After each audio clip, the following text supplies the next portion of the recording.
So we're going to get Bob Chapman on with us throughout the hour. Paul Watson's waiting in the wings, correct? But I'm told that we have we got a news contact from Norway who was in Oslo and was 200 feet away from this. His name's Robert. Robert, tell us about yourself. Tell us what you witnessed, sir. Thanks, Alex. So I just called you because I wanted, to tell sort of what happened. My office is just by the government building. So I was out having a coffee and walking back towards my office. There's a big open square.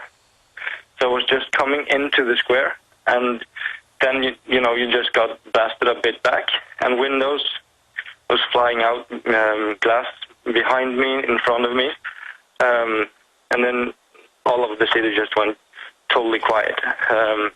So we saw up towards the government building, some smoke was coming out. So I started walking towards the government building. Then people was coming, out of the building and out of the square. People bleeding, people carrying other people, telling, don't go up there, there's people lying dead on the square.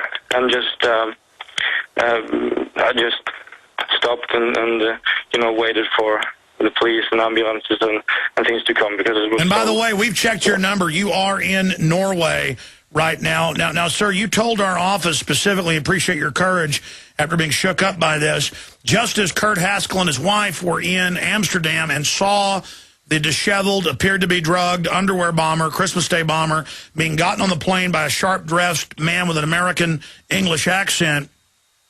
And then they saw the whole firecracker bomb, the men filming it on board, the fake bomb threat once they landed. The government said that was a lie for a month and a half. Then the State Department had to admit, indeed, they were ordered by an unnamed U.S. intelligence agency to get Mutalib on the plane. So we have info warriors everywhere at every event now. You are that man. You told our crew something about men in black uniforms sweeping the area the night before. Tell us about that. And if we find out there was a drill in the area, just like Mumbai, just like Bali, it's always the same. It came out in Chicago Tribune. The Bali thing was connected to the CIA. So, sir, you've got the floor. Then we'll have Bob Chapman and Paul Watson ask you questions. Robert, do you want to put your full name on air so we can get a report out on this? Or do you not want to put your full name out? It just adds a lot of credibility if you do. Yeah, I'll give you my full name and, address and stuff. I live in the center of Oslo. I guess 1.5 kilometers from the blast, so everything's just quiet around here. I'm also just called into the civil defense, so I don't, want to expose my whole name, and I sort of have to be there a bit soon. But the thing with the uniforms, I know about the underwear bomber, I know about false flag operations and so on. So I've been, by your guidance, just following what's going on and things. There's been talk about more chatter, things happening in Norway and so on. On the internet, maybe terrorists and these things. So I'm sort of shook enough. I get my things from the office, then go back home. Then I start switching between TV channels, and then one of the channels says, oh, there's an unconfirmed report that yesterday or last night, men in black unmarked uniforms was searching the area around the media building, the VG, a big newspaper in Norway, and the government building just around the area where the blast was. So then they switched to, of course, the other news. I don't know. Have you gotten anything? What's happened, Alex? Yes, we're getting Paul Watson's tracking it. Kurt Nemo's tracking it. But specifically, you're saying on Norwegian television, they did report there was some type of bomb sweep last night in the area. Can you remember? I know you're a little shook up after the bombing that you witnessed and you live in the area. Robert, can you give us the name of the TV station? Yes, it was TV2. TV2. So that's state-run media, isn't it? No, NRK is the state-run media. TV2 is commercial. Okay, commercial. Yeah, but, you know, it's the same guys, I guess. Got it. Okay, so TV2, commercial channel specifically, because we're going to look into this. Paul Watson's listening right now. Specifically, exactly, what did they say about the men in the black uniforms? No, they just said that they had reports that someone was sweeping the area yesterday. Not very detailed, just as a by sentence. That's why. But I have to elaborate on the there's not only a terror bombing here in Oslo now. A terror shooting, a blonde-haired Al-Qaeda, which you know we've been talking about them rolling out to now flip it from the Muslims to the white people or the Al-Qaeda. No one is safe. We've got to report on everybody. Yes, sir. Tell us about the summer camp and the white Al-Qaeda. Yeah, because the government has this youth camp every year. It's quite popular. They always have newscasters and stuff showing on TV because it's by far the biggest single party. The last report now said that this guy was gathering them, telling that, holding a gun. He said because of what happened in Oslo and he had a machine gun, not just a pistol, but he had a machine gun, and then he just started massacring them. He just started shooting.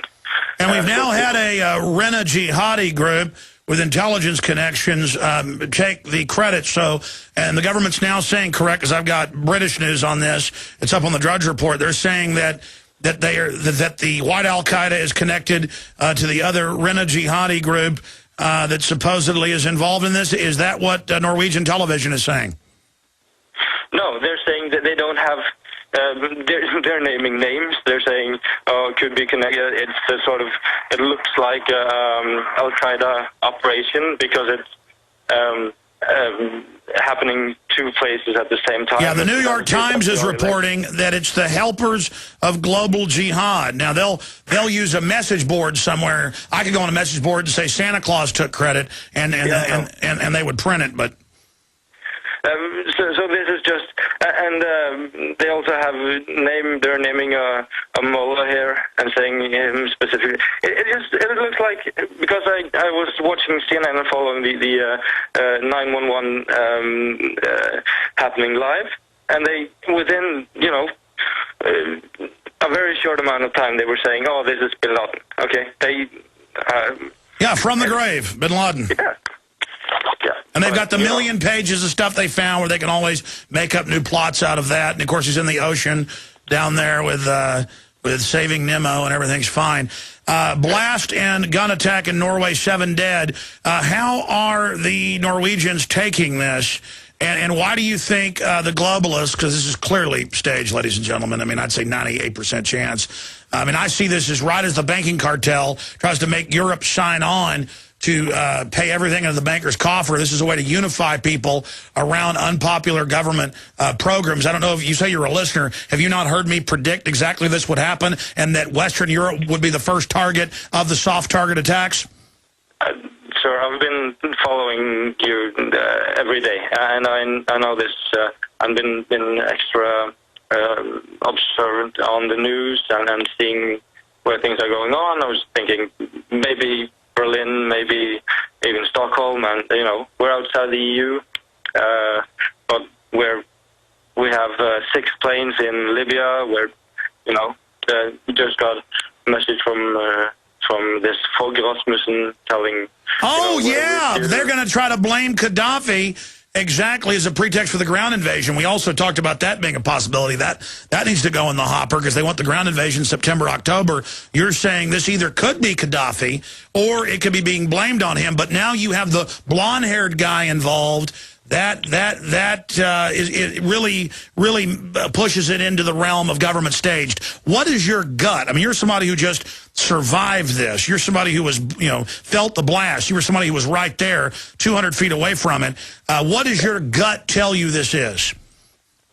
As I told you, sir, I was thinking because, there's an election coming up. The government is losing voters, and I was thinking, we're sort of free, and it's a perfect opportunity to, restrict our freedoms. And I was just actually waiting for something to happen.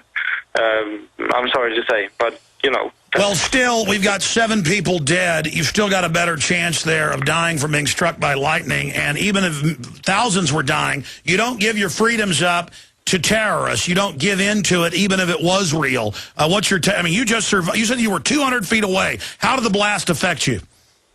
I was I was shaken. My body was moved, and the windows exploded. One right behind me, one right beside me. I was just stepping onto the boardwalk, and then the windows just came. Alarms started going, and there were debris all over the square. I have pictures from right where I was standing, so I can send them to you if you want to see. It was just but then everything was just calm, and then chaos. They evacuated the center of Oslo. I don't know if it's total quiet. Well, sir, going back, if you would have left a minute earlier, you might have. Were you going in the direction of the blast when it happened? Yes, I was walking towards my office again, and my office is just by the building. It's the building, next to the one that was blown up. Have you had a chance to talk to any of your friends? So, to go back, so you were going in the direction of it? Yeah. Wow. So you narrowly... And I had a clear view straight up to the building where the explosion was. I saw the smoke coming up straight in front of me. Wow. Incredible.